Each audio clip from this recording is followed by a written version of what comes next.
The night I bought a one-way plane ticket out of Alabama.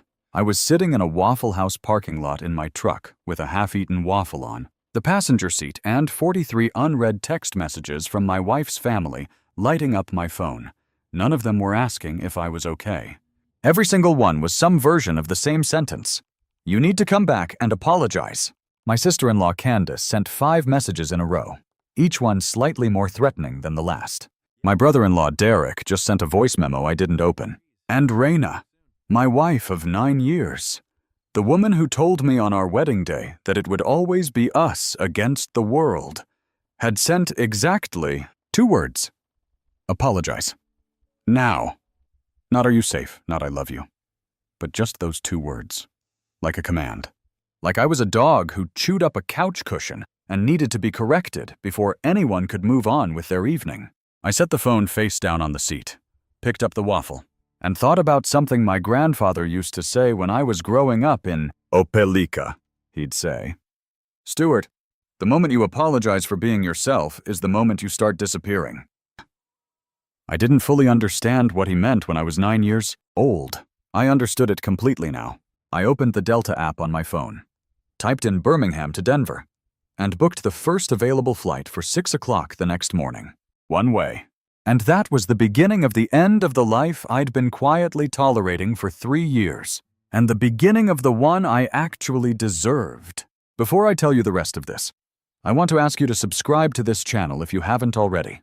Drop a like on this video and leave a comment below because I read every single one of them. Tell me if you've ever been in a situation where you were expected to apologize just to keep the peace, even when you knew you'd done nothing wrong. You might be surprised how many people are living that exact life right now. Now, let me take you back to the beginning. My name is Stuart Mallory. I'm 44 years old and I run an online accounting firm from my home in Harpersville, Alabama, a small town about 45 minutes southeast of Birmingham. The kind of place where people still wave from their front porches and everyone knows which truck belongs to which family. My firm handles tax planning, bookkeeping, and financial consulting for small business owners scattered across 12 states. I have 22 clients who pay me monthly retainers, a few dozen who come to me seasonally. And in a good year, I clear well into 6 figures, doing work that I genuinely love in a home office that overlooks about 3 acres of pine trees that my wife and I planted in our first year of marriage. From the outside, my life probably looked ordinary. A quiet guy in a small Alabama town working from home, driving a truck that was 2 years old but not flashy, wearing Carhartt shirts to the grocery store. That was the version of me that Raina's family had decided was the truth of me, and they had decided it years ago, and no amount of evidence to the contrary was going to change their minds. Raina grew up in Huntsville. Her family, the Pressfields, are what I'd describe as loud, opinionated, close-knit in the way that doesn't always mean healthy, and absolutely convinced that they are the final authority on any subject that matters. Her mother, Donna, was a retired school principal who treated every conversation like a parent-teacher conference she'd already decided the outcome of. Her father, Gene, was a commercial contractor who had built exactly 2 things in his life: a decent business and a deep, unshakable belief that any man who worked indoors wasn't working at all. Raina had 2 brothers, Derek, who I've already mentioned, and a younger one named Cooper, who at 31 had never held a job for more than 8 months, but had plenty of opinions about financial responsibility. And then there was Candace, Derek's wife, who had appointed herself the social director of the entire Pressfield operation and treated family gatherings like military operations she was, commanding from a clipboard. I want you to understand something about my relationship with these people before I tell you what happened at the reunion. I had never, not once in 9 years, been welcomed into this family in any real sense. I was tolerated. I was present. I showed up. I sat down. I ate the food. I smiled at the right moments. But there was always something just beneath the surface of every interaction. A slight edge in Gene's voice when he asked about my work. A way that Donna would pause a half-second too long before answering a question I asked, as if she was calculating whether my question was worth engaging with. The running joke. And I call it a joke because they called it a joke. Was that Stuart didn't really work? Oh, Stuart works from home. Donna would say in that tone that meant the opposite of what the words actually said. Jean would nod and say something about how it must be nice. And Derek would laugh in that way that men laugh when they want to pile on, without technically saying anything they can be held accountable for. And Raina would smile and change the subject. For years, I let it go. I told myself it was harmless. I told myself they just didn't understand what I did, and that was fine. I made good money. My clients trusted me. My business had grown every year for 6 consecutive years. I didn't need the press fields to validate that. But there is a long distance between needing validation and deserving basic respect. And I had spent 9 years confusing the two. The annual Pressfield family reunion happened every summer, rotating between different family members' properties. This particular year, it was being held at Jean and Donna's lake house on Logan Martin Lake, about an hour from Harpersville. It was a Saturday in July, which meant it was 92 degrees by noon, and everyone was either in the water or stationed near the coolers, or in Jean's case, holding court on the back deck like a man auditioning to become his own memorial. Raina and I drove up together. She was excited in the way she always got around her family. Looser, louder, laughing at things she wouldn't have laughed at on an ordinary day. I always noticed this about her, how she became someone slightly different when we pulled into her parents' driveway. I used to find it endearing. By this point, I mostly found it exhausting. The first hour was fine. I helped carry food from the vehicles. I said hello to the relatives I hadn't seen since last summer. I answered the same questions about my work that I always answered, using the simple version because the full version would require a whiteboard and 45 minutes. Jean grilled. Donna organized. Candace circulated with a camera, photographing everything. Cooper showed up an hour late and immediately started telling a story that required everyone's complete attention. And then, Jean said it. We were all gathered near the back deck. That overlap of maybe 25 people between the yard and the water. And somebody had asked Jean about the expansion he was doing on his business. He'd been talking about adding a residential division for months, which was a significant financial undertaking. And I had actually done some research on it in my free time because I'd been quietly hoping to offer him some guidance. Not because I expected anything in return, just because it was what I did. Jean was explaining some of the logistics. And I said, calmly, conversationally, genuinely, that based on what he'd described, there might be some tax structure implications worth considering before he signed any contracts with subcontractors.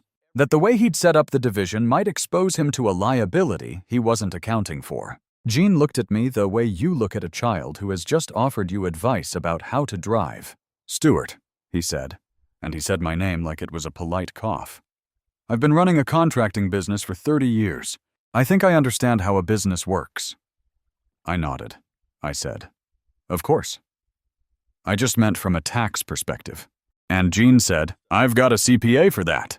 And Derek, who was standing 3 feet away holding a beer, said, yeah. Last thing we need is advice from a guy who does everybody's taxes on his laptop. And he laughed. And Cooper laughed. And 2 cousins I barely knew laughed. And Donna smiled at something across the yard. And Candace took a photo. And Raina said nothing. I want you to sit with that for a second. Raina said nothing.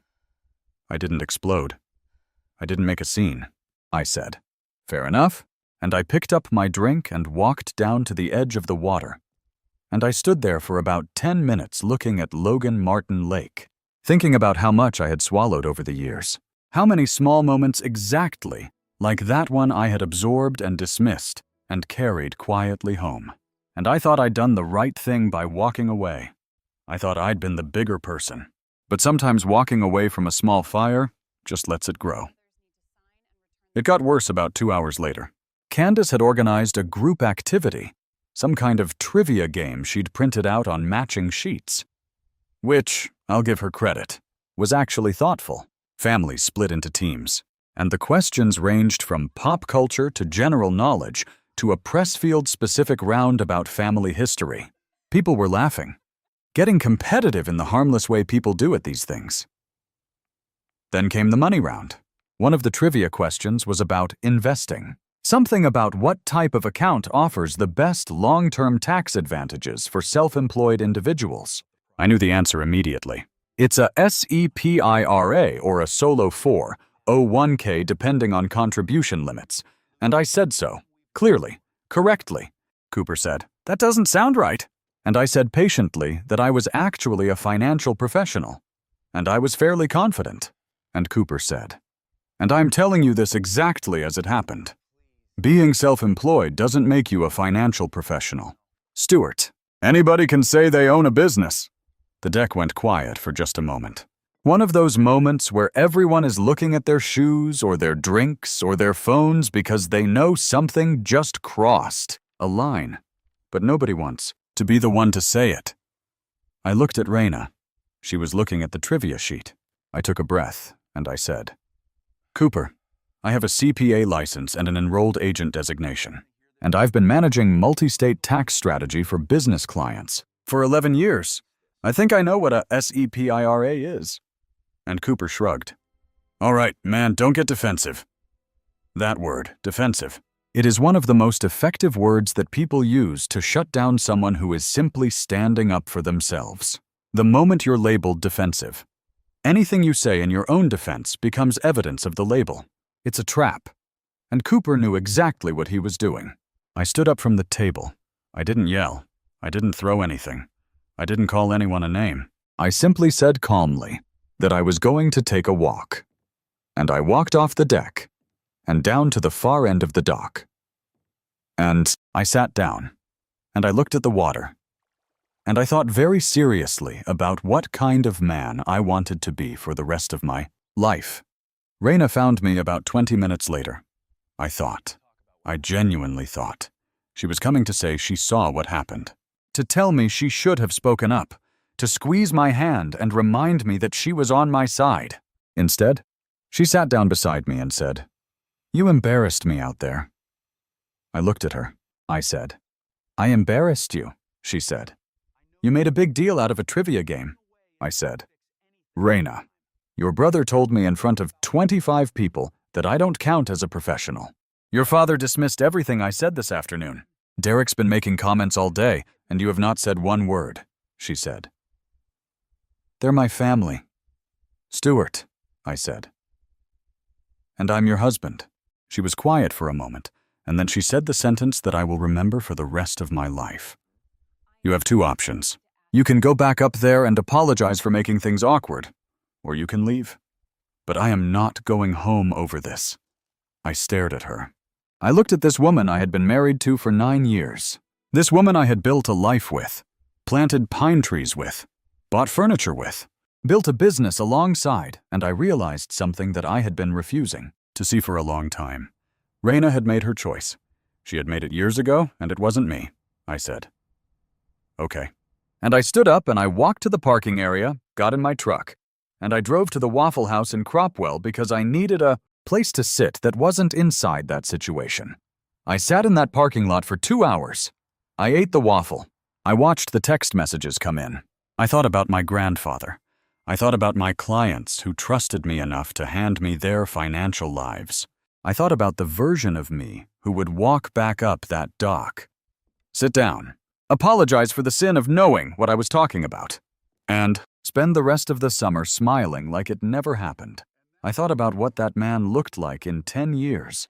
In 20, I opened the Delta app. Birmingham to Denver.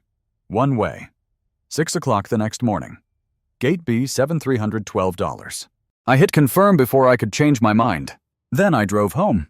I packed one bag. Not even a full bag. Just what I needed for a week, which was all I thought I'd need to make my point. I texted my assistant to reschedule 2 morning calls. I set my laptop bag by the front door. I set my alarm for 4:15, and then I lay down on my side of the bed in the house that was quiet because my wife wasn't in it, and I slept better than I had in months. I did not tell Raina I was leaving. I did not call. I did not text. I did not leave a note. At 5 o'clock the next morning, I drove to Birmingham Shuttlesworth International Airport, parked my truck in long-term parking, went through security, bought a black coffee, and boarded a flight to Denver, Colorado.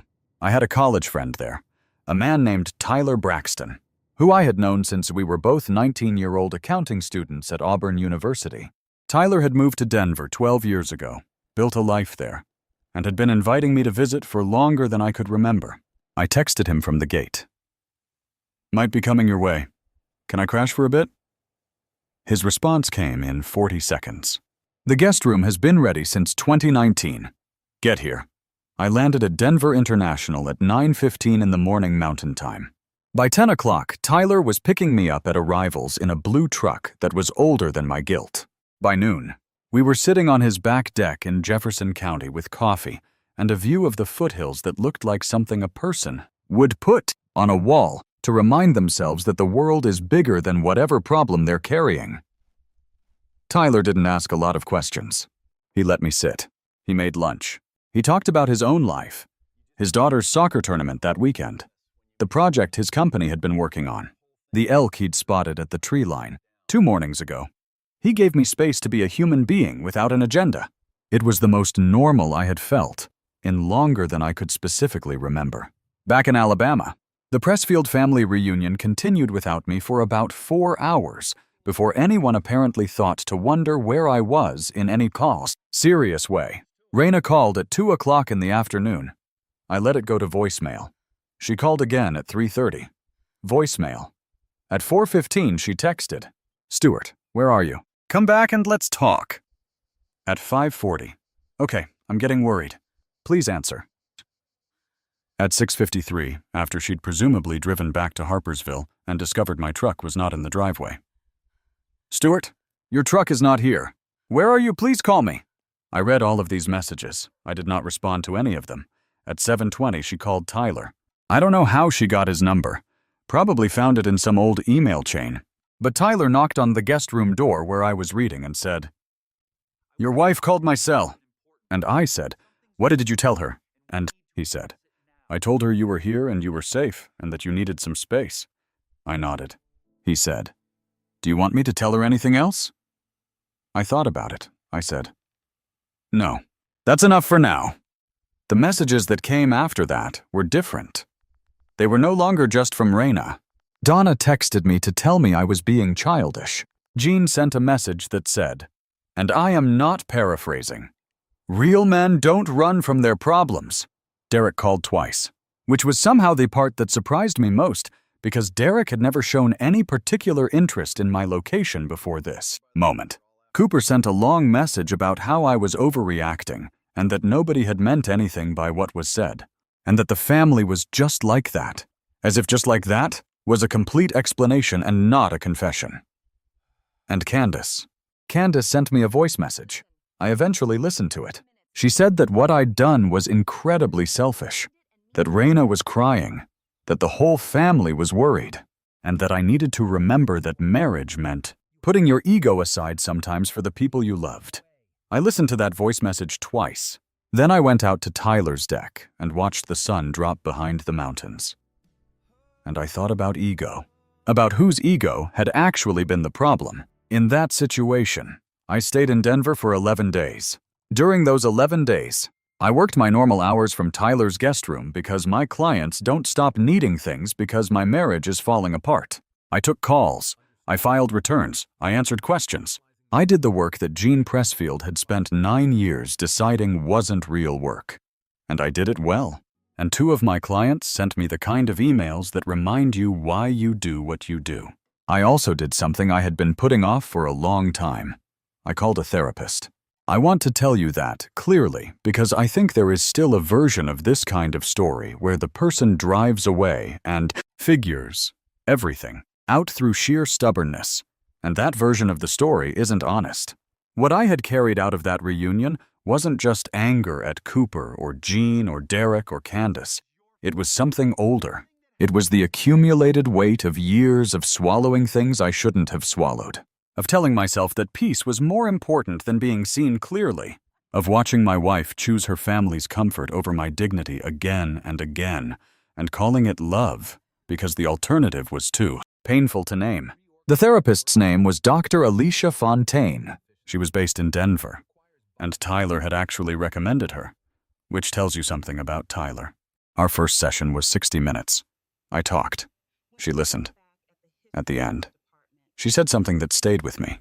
She said, "When we accept disrespect repeatedly in order to maintain a relationship, we don't actually maintain the relationship. We just maintain the appearance of one."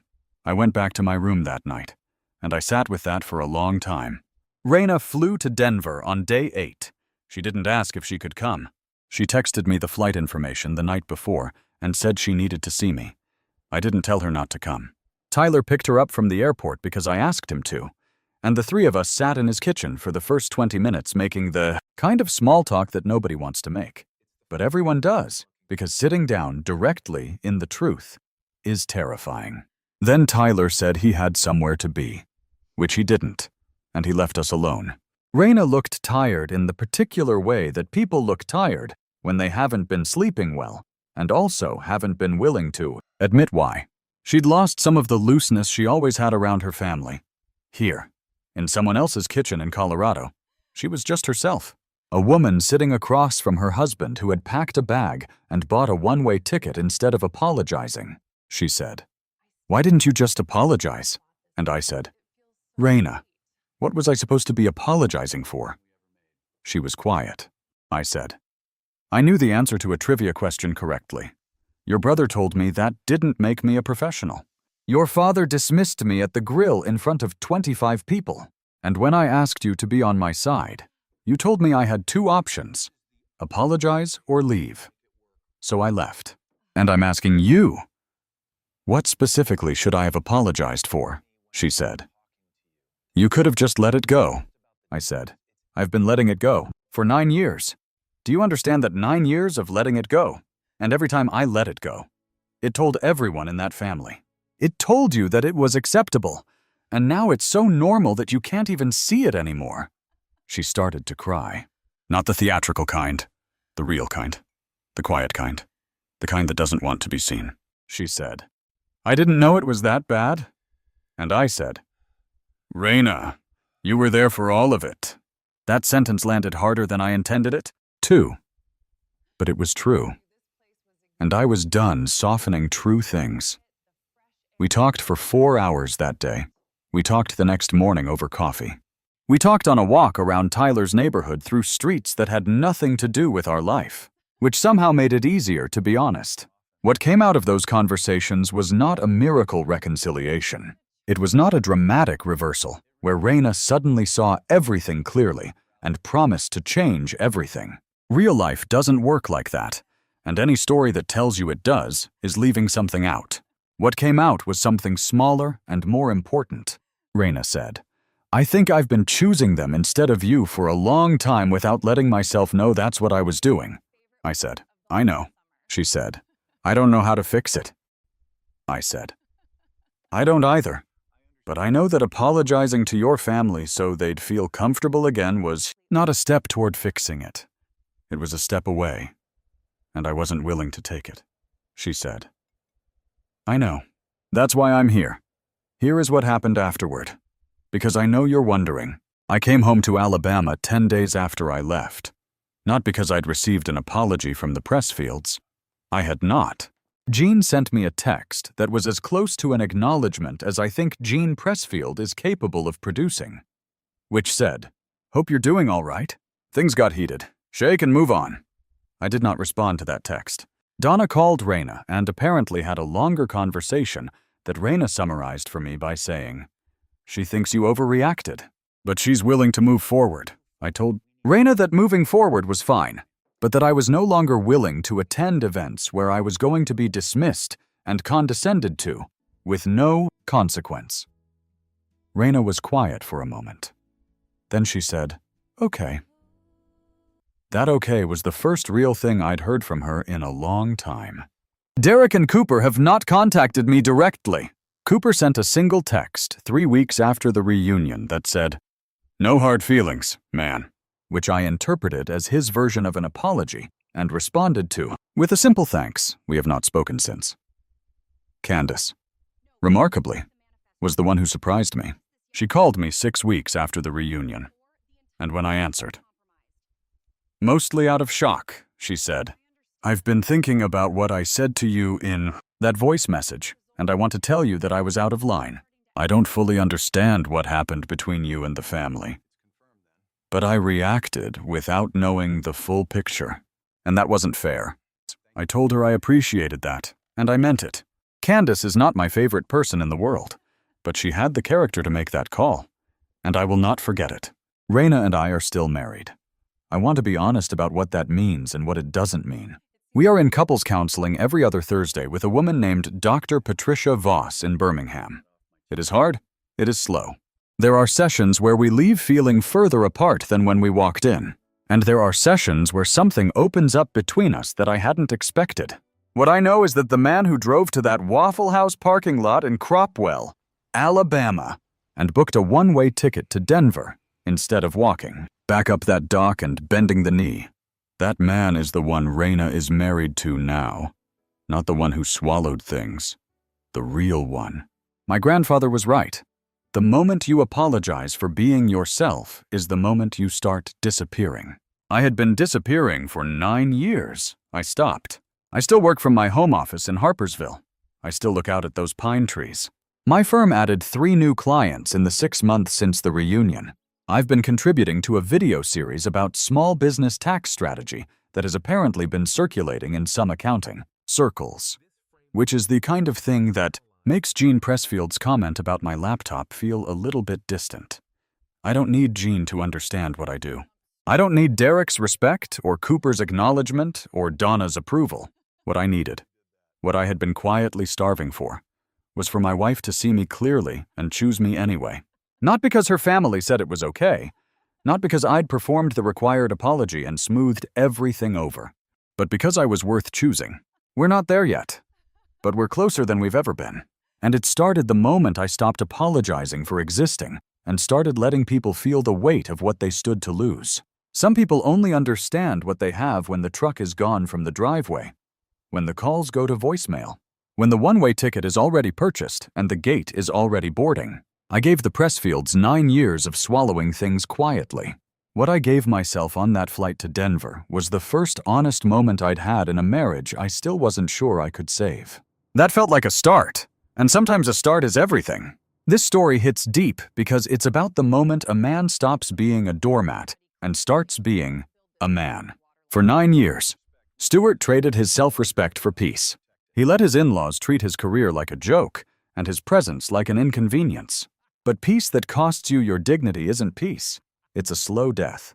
When his wife Raina told him to apologize or leave, she wasn't just offending her family. She was showing Stewart that he was at the bottom of her priority list. So, Stewart did the only thing a man of character could do. He disappeared.